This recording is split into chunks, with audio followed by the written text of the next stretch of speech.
Oke, indeks CPI Amerika Serikat. Data inflasi bulan Januari akan diumumkan hari ini pukul 8.30 IT.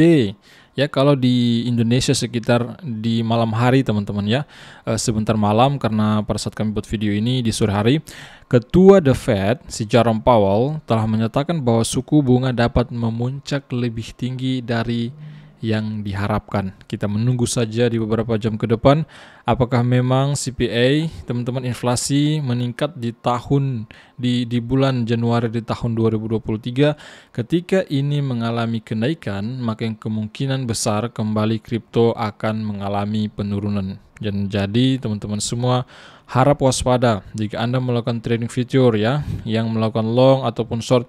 Intinya kalian harus riset terlebih dahulu, do your own research. Lakukan riset sebelum melakukan trading future, trading spot, dan lain sebagainya. Dan pada kesempatan kali ini saya akan kembali berbicara tentang apa yang terjadi di SEC dan Paxos ya, dengan produknya stablecoin milik Binance yaitu BUSD.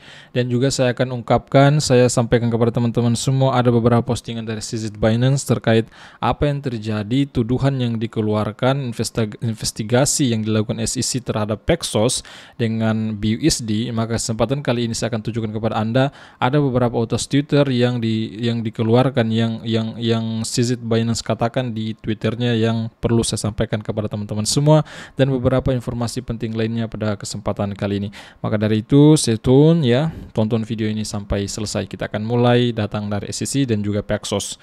Bahwa SEC untuk menuntut Paxos karena menerbitkan Binance USD coin. Ini juga sempat kami buat videonya ya di video sebelum ini, dan kembali kita akan update lagi pembaruan terbaru dari kejadian ini teman-teman semua. Akhir-akhir ini perusahaan cryptocurrency terkemuka telah menjadi sasaran pengawasan besar-besaran oleh pejabat pemerintah di seluruh dunia ya. Jadi fokus kita terhadap Amerika Serikat yaitu SEC US ya, seperti itu.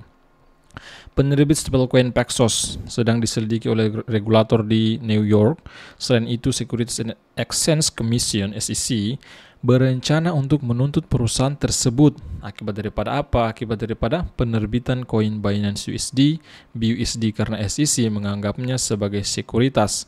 Maka dari itu ya, bahwa BUSD ini diluncurkan di tahun 2019 dan tidak tahu kenapa nanti akhir-akhir ini bahwa si SEC menganggapnya sebagai sekuritas yang tidak terdaftar, sehingga kemungkinan besar akan dikenakan denda. Dan juga SEC memberikan surat terhadap manajemen Paxos bahwa berhenti untuk sementara mengeluarkan stablecoin BUSD. Maka ini yang kemudian bisa menyebabkan turunnya kapitalisasi pasar daripada stablecoin terbesar ketiga ini milik Binance yaitu BUSD.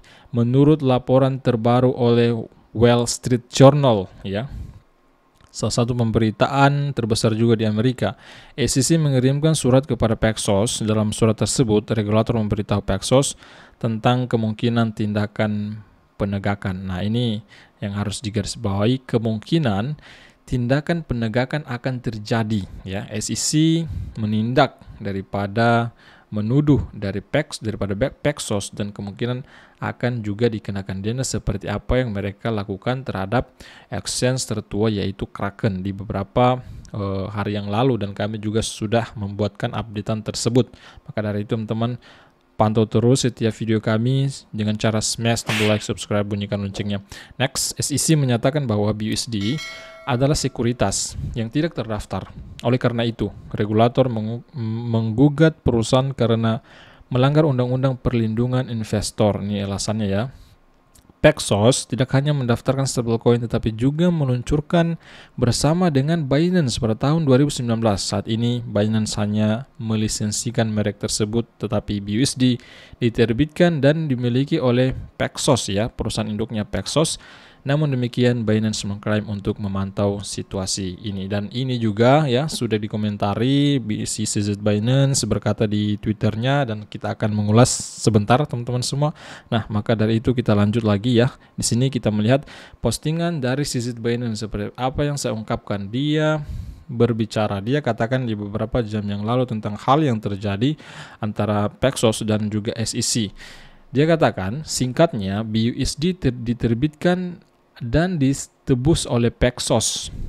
Dan dana adalah safu. Maksudnya safu ini ungkapan yang sering dikatakan oleh CZ, yaitu dana aman, teman-teman semua ya. Jadi dana itu aman, seperti itu. Next, kemudian postingan berikutnya, kami diberitahu oleh Paxos bahwa mereka telah diarahkan untuk menghentikan pencetakan BUSD baru oleh Departemen Layanan Keuangan New York atau New York Department Financial Service atau NYDFS. Paxos diatur oleh NYDFS.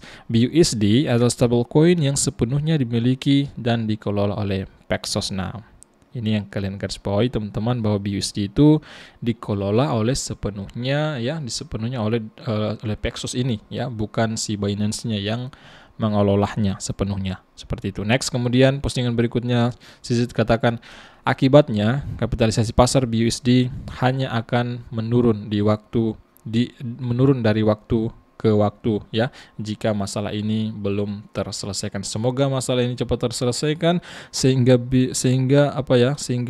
FUD di ruang kripto tidak terjadi lagi, karena kita sudah masuk di tahun 2023 yang kemungkinan kita akan mengakhiri bear market di tahun ini. Next, kemudian Paxos akan terus melayani produk dan mengelola penukaran. Paxos juga meyakinkan kami bahwa dana tersebut safu atau aman dan sepenuhnya ditutupi oleh cadangan di bank mereka, dengan cadangan mereka telah diaudit berkali-kali oleh berbagai firma audit. Next, kemudian di sini kita melihat ini postingan dari CZ di beberapa jam yang lalu. Nah, ini ada terjadi FUD ya. FUD ini hanya bersifat sementara. Nah, FUD is temporary ya. Jadi FUD ini hanya sementara, teman-teman. Dan kalian lihat fluktuatif yang paling tinggi terjadi di sini ya, di beberapa jam yang lalu, intinya di jam 18. Ini postingan dari si CZ Binance-nya ya, kita beri like. Nah, seperti inilah situasi.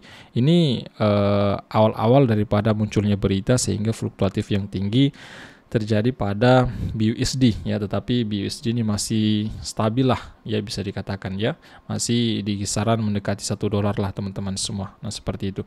Dan kemudian next, berita besar lainnya, big news datang dari Uni Emirat Arab, tepatnya di Dubai, bahwa Bank Sentral Uni Emirat Arab akan meluncurkan CBDC, Central Bank Digital Currency, untuk pembayaran domestik lintas batas di negara tersebut. Next, Bank Sentral Uni Emirat Arab baru saja meluncurkan program Financial Infrastructure Transformation atau FIT. Hal yang sama bermaksud untuk meningkatkan laju transformasi digital dari sektor jasa keuangan. Secara khusus, inisiatif ini bertujuan untuk mempromosikan transaksi digital dan mendorong inovasi di ruang angkasa. Maksudnya mendorong inovasi ini di ruang di ruang blockchain saat ini. Hal ini pada gilirannya akan mempertajam prospek UEA, Uni Emirat Arab, untuk menjadi pusat pembayaran finansial dan digital. Kalau menurut saya memang sangat respect dengan Uni Emirat Arab, karena mereka tidak ingin ketinggalan dengan teknologi saat ini, teknologi blockchain, kripto. Mereka serius meregulasikan kripto, dan kita melihat juga mereka berencana untuk ya, teman-teman semua, berencana untuk mendirikan CBDC fiat mereka. Nah, seperti yang kemudian baru-baru ini juga Fiat bermitra dengan Wirex ya, salah satu pertukaran kripto, bahwa Visa bermitra dengan Wirex ya, dompet kripto, untuk menerbitkan kartu debit kripto ke pengguna di lebih dari 40 negara. Perusahaan pembayaran digital Visa telah mengumumkan kemitraan dengan aplikasi pembayaran kripto Wirex untuk menerbitkan kartu debit kripto kepada pengguna di lebih dari 40 negara. Siaran pers yang membuat upaya kolaboratif resmi dirilis hari ini, mendanai kemitraan global jangka panjang antara kedua perusahaan. Kemitraan dengan Visa akan memungkinkan perusahaan kripto untuk memperluas basis penggunanya di Inggris dan Asia Pasifik atau APAC ya. Selain itu, siaran pers menyatakan niat perusahaan untuk secara langsung menerbitkan sendiri kartu debit dan prabayar yang mengaktifkan kripto ke lebih dari 40 negara. Nah, seperti ini informasi terbaru yang kami sajikan untuk teman-teman semua. Semoga informasi yang kami sajikan ini ya, sehingga Anda semakin paham apa yang terjadi di ruang kripto, agar masyarakat Indonesia tidak ketinggalan berita-berita kripto, apa yang terjadi di dunia ini. Seperti itu, dengan saya Sofyan. Sampai jumpa video besar berikutnya. See you tomorrow, my friend.